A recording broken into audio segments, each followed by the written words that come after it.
자, 21학년도 9평, 고3 9평 40번 문제입니다. 이거는 수필 잘 읽는 학생들은 전혀 어려울 거 없죠. 수필 같은 경우에는 여기에서 화자가 하고 싶은 말이 여러 가지가 아니거든요. 한 가지 이야기를 하고 싶어 하고 있고 그 맥락만 잘 파악하면 수필 같은 경우에는 관련 문제가 나와 되게 쉽게 풀 수 있어요. 한번 볼게요.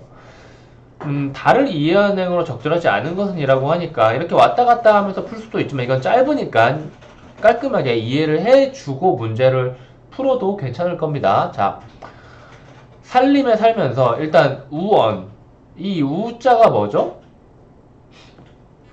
이게 뭐죠? 우두날 우였던가? 바보 같은 말인가? 뭐 아무튼 대충 그냥 뭐 완벽하게 해석은 안 돼도 대충 의미만 연결되게 이해하면 됩니다. 자, 살림, 자연 속에 살면서 명리, 이건 뭐 명성과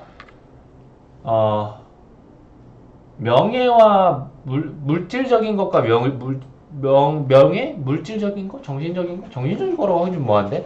명예, 그리고 또 뭐야, 돈과 명예. 그래, 이렇게 합시다. 돈과 명예라고 생각을 하시면 될 것 같아요.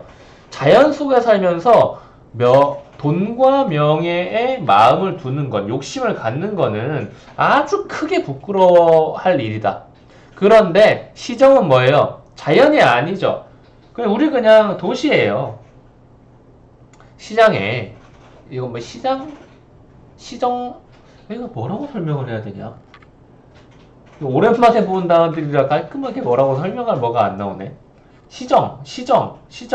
그냥 강남거리, 명동거리, 신촌거리, 홍대거리 이런 거를 시정이라고 합니다. 이러한 시정에 살면서 돈과 명예, 그러니까 일반적인 사회의 속세에 살면서라고 보시면 돼요.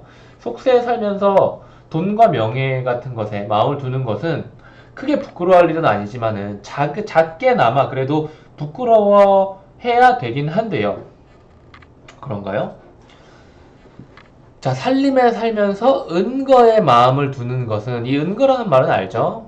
큰 즐거움이고 시정에 살면서 은거에 마음을 두는 것은 작은 즐거움이다. 아직 그러니까 이 사람은 명예와 돈에 대해서는 부정적으로 생각을 하고 그리고 조용히 혼자 사는 것을 좋은 것이라고 생각을 하고 있는 거예요. 그래서 시정에 살면서 그러니까 이 큰 부끄러움, 큰 즐거움에 대한 의미는 정확하게 설명 안 해도 되겠지만은 시정에 살면서 돈과 명예에 마음을 두는 것은 그래도 우리 속세가 돈과 명예와 연결되어 있으니까 그거에 욕심을 당연히 가질 수도 있다. 하지만 그럼에도 불구하고 조금은 부끄러워할 줄 알아야 된다라는 의미로 이야기를 한 거고, 그리고 시정에 살면서 은거에 마음을 두는 것은 작은 즐거움이 뭐냐면은 실제로는 아직 은거를 하지를 않았지만 은거는 좋은 것이기 때문에 언젠가 은거할 생각을 하는 것만으로도 좋은 것이다 라고 이야기를 하고 있는 거예요. 자, 작은 즐거움이든 큰 즐거움이든 나에게는 그것이 다 즐거움이며 작은 부끄러움이든 큰 부끄러움이든 나에게는 그것이 다 부끄러움이다. 그런데 큰 부끄러움을 안고 사는 자는 100의 반이요. 50이죠. 작은 부끄러움을 안고 사는 것은 100의 100.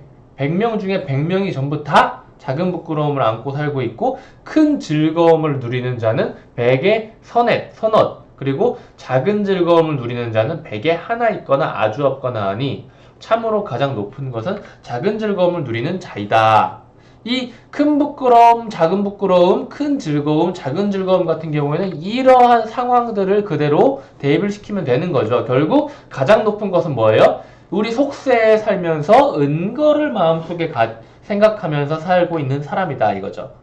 나는 뭐예요? 속세에 살면서 은거에 마음을 두는 작은 부끄러움을 가진 100에 하나 있거나 아주 없는, 그리고 나는 이런 사람이니까 그렇다면 이 작은 즐거움을 가장 높은 것으로 말한 나의 이 말은 대부분의 사람들의 생각과는 거리가 먼 물정 모르는 소리일지도 모른다. 이 말이 바로 이 제목인 우언, 바보 같은 소리, 물정 모르는 소리, 우둔한 소리, 우매한 소리, 뭐 이런 것으로 보이네요. 결국은 뭐예요? 속세 속에 살더라도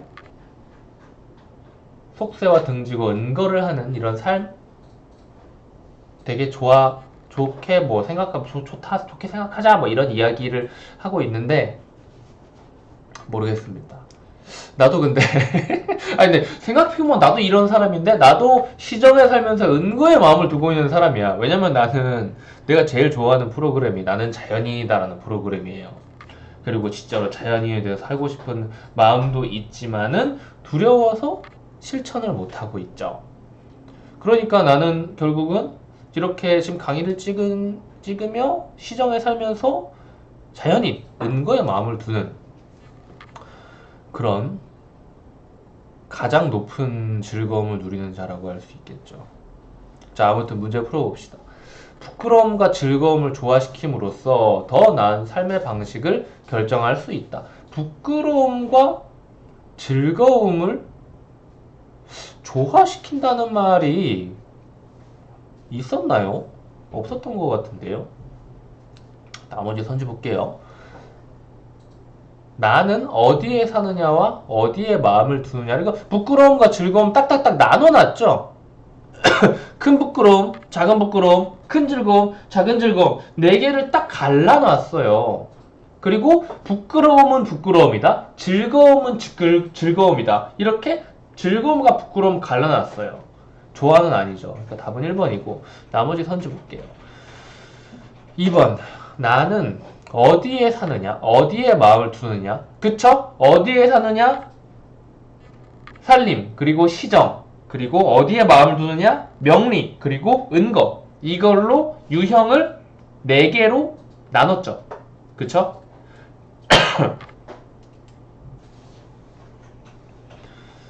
그리고 살림에 사는 사람들 중에서는 즐거움을 누리는 경우보다 부끄러움을 가진 경우가 더 많다. 이건 어떻게 세야 될까요? 살림에 살고 있는 사람들은 큰 부끄러움을 가지고 있거나 아니면 큰 즐거움을 가지고 있는데 이 두 수를 여기에서 보면 되잖아요. 큰 부끄러움은 100의 반이네요. 50이네요. 큰 즐거움은 100의 서너시네요. 큰 부끄러움을 가진 경우가 100의 50으로 더 많네요. 이건 그냥 너무 쉬운 것이죠. 그리고 4번. 큰 부끄러움과 작은 즐거움은 어디에 사느냐, 어디에 마음을 두느냐가 모두 다르다. 큰 부끄러움은 뭐예요? 살림에 살면서 명리에. 그리고 작은 즐거움은 뭐예요? 시정에 살면서 은거에. 둘 다 다르죠. 5번. 명리를 부끄러움에, 은거를 즐거움에 대응시킨 것으로 보아 나는 은거의 가치를 높이 두고 있다. 라고 해서 문제를 풀어봤습니다. 이건 되게 쉬운 문제였어요.